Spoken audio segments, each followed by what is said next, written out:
ये theme budget में भी फोकस रहने वाली है, क्योंकि आप वो रिव्यू पढ़िए इनका, तो उसमें उन्होंने लिखा कि फ्रेंड शोरिंग, ऑफ शोरिंग और फ्रेंड शोरिंग का बहुत जिक्र बार बार वो कर रहे हैं। क्या अभी भी इस सेक्टर में ये जो 3-4 बड़े प्लेयर इसमें दम है? थोड़ा नियर टर्म वैल्यूएशन कंफर्ट नहीं है, पर क्या साइज ऑफ अपॉर्चुनिटी बहुत बड़ी है। अगर आप डिक्सन देखिए 5,000 करोड़ का क्वार्टरली टर्नओवर कर रहा है Actually, एक समय में साल का कर रहा था। मोबाइल और ईएमएस अकेला 3200 करोड़ है। और उसमें भी एक सिक्योरिटी सिस्टम है जिसमें उन्होंने भी 200 करोड़ किया। अगर आप ब्रेकअप देखेंगे वो मुझे लग रहा है एक अपकमिंग है। तो इसमें साइज ऑफ अपॉर्चुनिटी बड़ी है, तो इसमें आपको ग्रोथ ज़्यादा टारगेट करना पड़ेगा। और Neeraj ji low margin business है ये ओरिजिनल डिज़ाइन OEM दोनों है, ओरिजिनल इक्विपमेंट में। ODM में थोड़ा बेटर मार्जिन बनता है, OEM में थोड़ा कम बनता है। और इसमें भी 2 प्लेयर, एक B2C है, एक B2B है।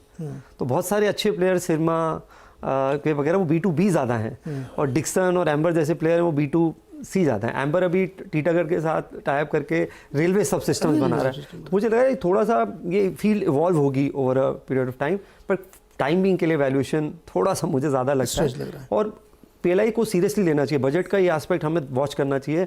पिछले अनाउंसमेंट में इतना सीरियसली लिया नहीं था, और देखिए क्या मूवमेंट आया है। मुझे लगता है इस बार PLI तो ओपन एंडेड है, आप बंद नहीं होने वाली है। जितना करोगे उतना मिलेगी। मुझे लगता है प्रकाश जी ने बीच में बोला था एक बार जब मैंने से पहले चर्चा की थी, टेक्सटाइल को लेकर मैं थोड़ा सा फोकस नहीं। इसमें एक तो वैल्यू एडिशन है, फीमेल फोर्स पार्टिसिपेशन है, पॉलिटिकली बहुत करेक्ट सेक्टर है। इंडिया का अपैरल में सिर्फ 3% शेयर है ग्लोबली, चाइना का फैक्टर है, और बांग्लादेश में 10 साल के बाद वेज रिवीजन हुआ है। तो एक्सपोर्ट ओरिएंटेड या डोमेस्टिक वाले? मेरे हिसाब से दोनों, मतलब एक जो मैन्युफैक्चरिंग कैपेबिलिटी स्ट्रेंथन करे वो, और साथ में जो जहां इंडिया का शेयर बहुत ही कम है, हमें 3 का 4 या 5 भी होगा तो हमारा काम है। हमें 3% का 10%। ये टेक्सटाइल की थीम ने कभी पैसे बना नहीं दिए लोगों को, लोग बड़ा दुखी रहते हैं टेक्सटाइल पैसे नहीं मिलता।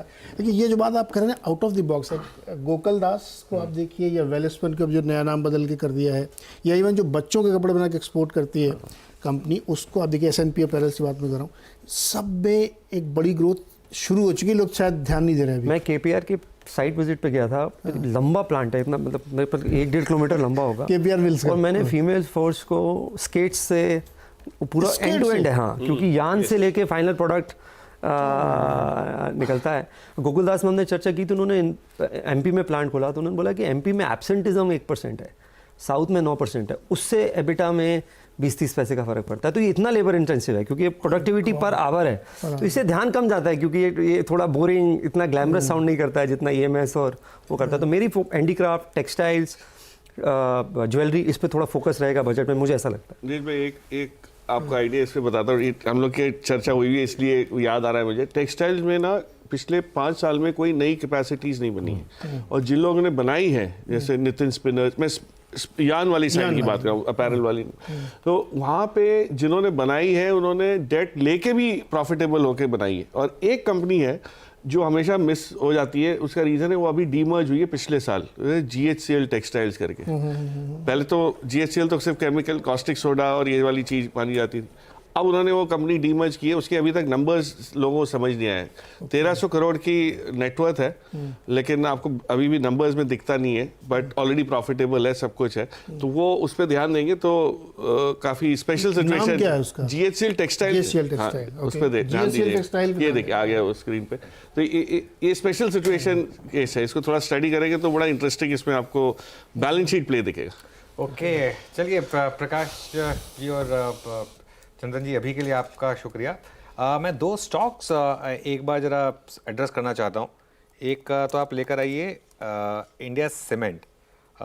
वहाँ पर एकदम से आई थिंक कुछ न्यूज़ फ्लो आया था, CNBC TV 18 पर मैं देख रहा था, करीब 5% का डिक्लाइन वहाँ पर आया।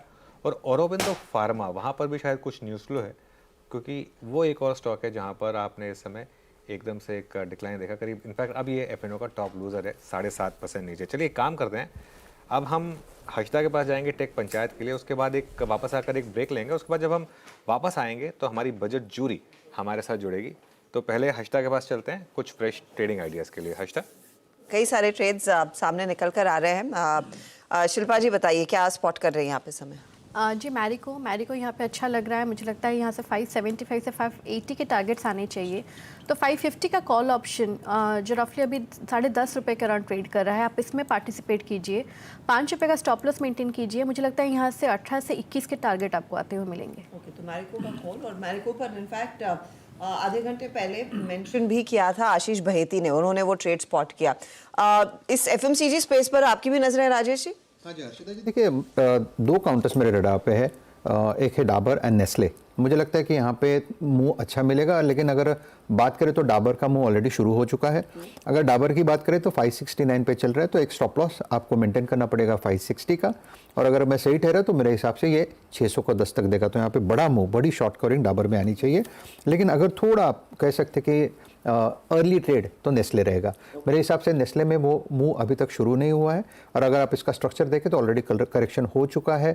2500 के आसपास ये ट्रेड हो रहा है। आपको एक 25 पॉइंट्स का स्टॉप लॉस मेंटेन करना पड़ेगा 2475 का, और जो टारगेट मुझे दिखता है नेस्ले का अकॉर्डिंग टू मी, यहाँ पे जो टारगेट आता है वो करीबन 2600-2610 का आएगा। ओके, तो एक अपॉर्चुनिटी बेसिकली वो एफएमसीजी साइड पर ही है। मानस इसी से जुड़ा ट्रेड है या फिर कुछ और? नहीं, कुछ और है, और सेल रिकमेंडेशन है।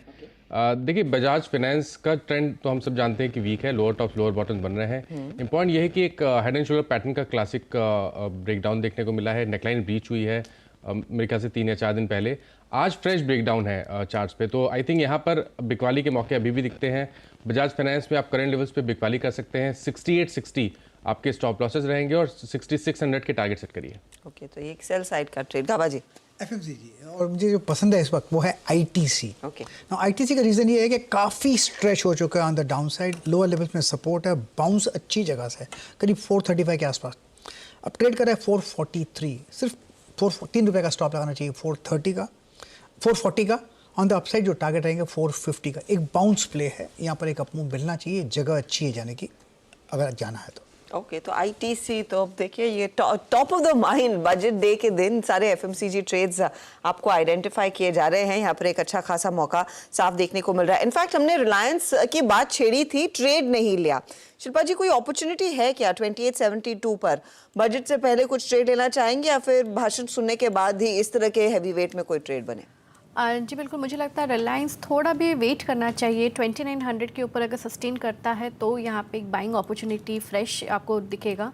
अदरवाइज यहाँ पे ऑन डिक्लाइंस टुवर्ड्स 2750 आपको एक बाइंग लेवल्स है, तो यहाँ पे के लिए अभी के लिए वन शुड अवॉइड। ओके, तो फिलहाल दूर रहे, लेकिन देखते हैं